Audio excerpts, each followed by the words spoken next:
गाड़ी में मोबाइल नहीं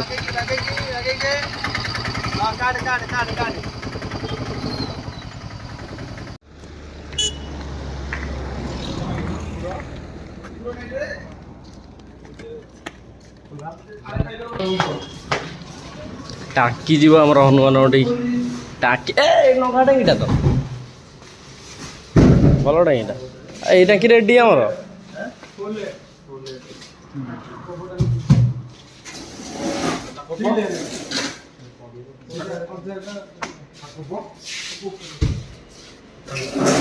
बाइक जीव बाइक जापर नाई जरी था चलो ये ठीक है ढेर हो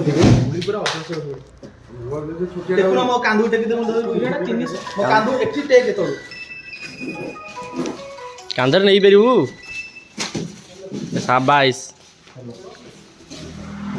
आज टांकी फिटिंग हम आज पानी पीबू पानी आज न काली पानी पीबू आज टांकी लगिला कर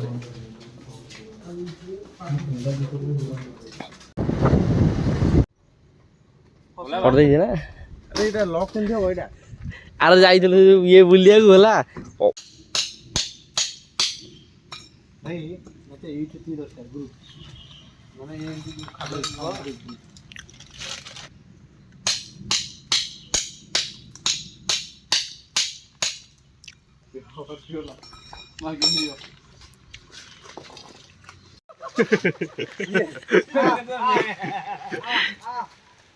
ये भाई आमर आज बहुत काम कल हनुमान अधा काम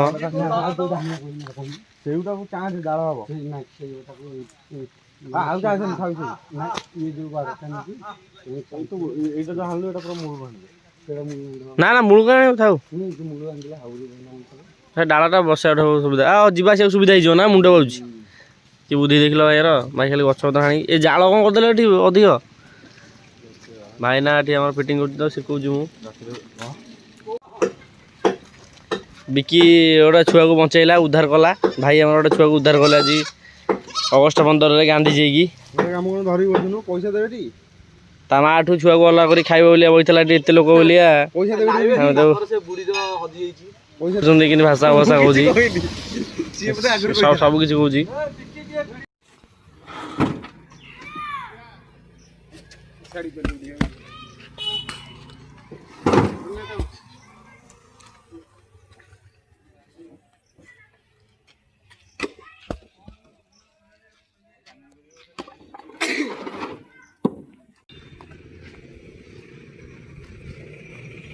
मझे जो प्लास्टर दे दो प्लास्टर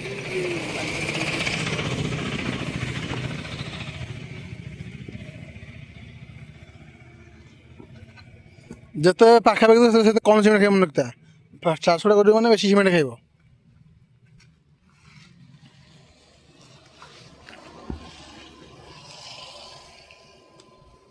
हाँ थाउ थाउ थाउ सेमती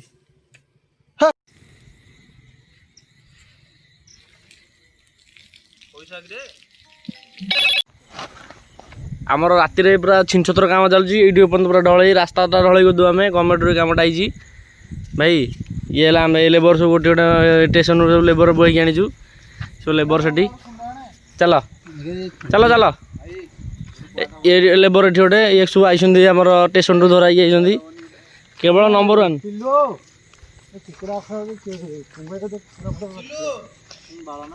बाली फाली सब पड़ी देखी पारे लेबर सब स्टेशन धरा यहाँ देखा तथा देखी पारे ट्रच मुँह पाक नौ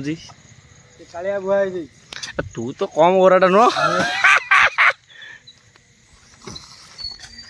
पूरा लाइट फाइट लगी से भोजी हो मिनिमम 30-35 लोक भोजी हो 50 हाँ 50 लोक भोजी हो पूरा छिनछतर हम पूरा ढल टोटाल ढल पकई दिव किसी दिन गला ए भांगी जो से हाँ एबे मुझे सहित साज्य कहीं मत बहुत कष्ट डाक साज्य करने जेहतु पिला सका खटलनी हाँ चल भाई चल ये लेबर आसिक पहुँचला स्टेशन रू ये आम सब बही लेबर मैंने काम चलती गोटे लेबर ये आम खटुची जबरदस्त खटुची देखा देसी देसी भी सी आठ सब लेबर बाड़ी बाड़ी होती यू स्टेशन के लेबर आने जब आने कौटे अलग जगह आने ये आम कम ये बाट पाइलानी ଆଉ ହେଡ଼ ମିସ୍ତ୍ରୀ କୋଉଠି ଆମର ମରଉଛନ୍ତି ତା ଥୟ ନାହିଁ। ଏ ହେଡ଼ ମିସ୍ତ୍ରୀ ଗଲା, ହେଡ଼ ମିସ୍ତ୍ରୀ ଆମର ଗାଈ ବାଡ଼ଉଛି। ଏଗୁଡ଼ା ସବୁ ସରିବ ତାପରେ ଯିବା।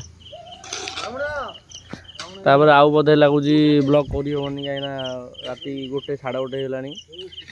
ପୁରା ରଖୁଛୁ ଆମେ ଆଉ। ତଥାପି ରାତି 2ଟା ପାଖାପାଖି ହେବ। ଭାଇ ଆମର ମାନେ ବହୁତ ମେହନତ କରୁଛନ୍ତି। ତଥାପି ବାଲି ସିମେଣ୍ଟ ଫେରୁଛନ୍ତି। ୟାଙ୍କୁ ଆମେ ଆଣିଥିଲୁ ସୁନ୍ଦରବଦା ଷ୍ଟେସନରୁ। ଭାଇ ଟିକେ ମୁହଁ ଦେଖୁନାହାନ୍ତି, ଆମର 1000 ଟଙ୍କା ମଜୁରୀ। ଭାଷା କହୁଛନ୍ତି, ତଥାପି କ'ଣ କରିବେ, ଫଟି ଗୋଟେ ଦିଆହେଇଛି ବିଡ଼ି କଠାଟା। ଏତକ ସବୁ ଯାକ ବିଡ଼ି ସେ ନେଇକି ଯାଇଥିଲା ତାର। ବିଡ଼ି ବିଡ଼ି କଥା କାହିଁ ଭିଡ଼ିଓରେ କହୁଛ। ଜୟ ଜଗନ୍ନାଥ ଭାଇମାନେ। ଆମ ଗଣେଶ ପୂଜା ପାଇଁ ଟେଣ୍ଟ ପୁରା ବାଡ଼ା ହେଇଯାଇଛି। ଜବର ବଡ଼ ହେଇଛି ତର ପୁରା ଘର। ମୁଁ ଆଇଲା ବେଳକୁ ସବୁ ସରିଯାଇଥିଲା। କ'ଣ କରିବା, ଆମ ପିଲା କେହି ନଥିଲେ କିନ୍ତୁ ଆମ ଟେଣ୍ଟ ବାଡ଼ା ହେଇଯାଇଛି। ଆଉ ଯେଉଁ ଟାଙ୍କି ବ୍ୟବସାୟ ଆମେ କରୁଥିଲୁ ଏଠେଇ ପାଣି ଟାଙ୍କି ବି ଆମେ ଠାକୁରଙ୍କୁ ଟିକେ ବସେଇଦେଲୁ ସେ ଉପରେ। ଦେଖିପାରୁଛୁ ଏଠି ରାତି ହେଇଛି, ଦେଖାଯାଉଛି ଧଳାଟା ଦେଖାଯାଉଥିବ। ଏଠି ବସେଇଦେଲୁ। ଏଗୁଡ଼ା ପୁରା ଗଣେଶ ପୂଜାକୁ ପୁରା ବିଫୋର ଆଫ୍ଟର ଦେଖିବୁ ତୁମକୁ। ଟଙ୍କା 200ରୁ ଷ୍ଟାର୍ଟ କରିଥିଲୁ ଟେଣ୍ଟ, ଆଜି 20,000 ହେଲାଣି। ଆଉ କିଛି ବର୍ଷ ପରେ ସେ ଲକ୍ଷ ଉପରୁ ଡେଇଁବ। ନା ଭାଇ କ'ଣ କହୁଛ? ଏଇ ଭିତରେ ଏଇ ଜାଗାରେ ଆମେ 100 ଟଙ୍କାରେ ଟେଣ୍ଟ କରିଥିଲୁ। ବର୍ଷାରେ ପୁରା ଝୁଡ଼ୁବୁଡ଼ୁ ଉଦା ହେଇକି ଆମେ ଏଇଠି କରୁଥିଲୁ। ଆଉ ଏ ଢଳେଇଟା ପଡ଼ିଯାଇଛି, ଆଉ ଗୋଟେ ସାଇଡ଼୍ରେ ହେବ। ଏଇ ଭିତରେ କାମ କରିଦେବୁ। ଯାହା ଠାକୁରଙ୍କ ବରାଦ ଦେଖାଯାଉ କ'ଣ ହେଉଛି। ବ୍ଲଗ୍ଟା ସେମିତି ଚାଲିବ, ସଦାବେଳେ ଚାଲିବ। ଗଣେଶ ପୂଜା ପରେ ଶେଷ ପର୍ଯ୍ୟନ୍ତ ପୁରା ବ୍ଲଗ୍ ଚାଲିବ। ପୁରା ଟାଇମ୍ ହେଉନି ନା କରିବାକୁ। ଯେତେବେଳେ ଦେଖିବା ଏଇଟାକୁ ବି ବାଗେଇବାରେ ଗଛ ଚେର ଟିକେ ଟିକେ ହଣା ହବ, ନୂଆ ବାଡ଼ ଦିଆହେଇକି ତାପରେ କଲର କରାହବ। ସବୁ ବାଗା ହବ ଧୀରେ ଧୀରେ ଆଉ। ଆମର ମାନେ ସପୋର୍ଟ କିଛି ମିଳୁନି, ପଇସା ପତ୍ର ଆମ ପାଖରେ ନାହିଁ। ଯାହା ଯେତିକି ହେଉଛି ସେ ଭିତରେ କାମ ଚଳାଉଛୁ। ଯାହା ହେବ ଦେଖାଯିବ ଆଉ। ହଉ ରଖୁଛୁ। ଆମର ରେଡ଼ି ପିଲା ସବୁ ଆସିଗଲେ। ଏବେ ଗଣେଶ ପୂଜା ପାଖାପାଖି ହେବ, ଆଉ ବ୍ଲଗ୍ ହେବ। ଆଉ ଆଜି ଯେଉଁ ବ୍ଲଗ୍ ଏଇନା ଭିଡ଼ିଓ କିଛି ତିଆରି ହେଇପାରିବନି। ଗଣେଶ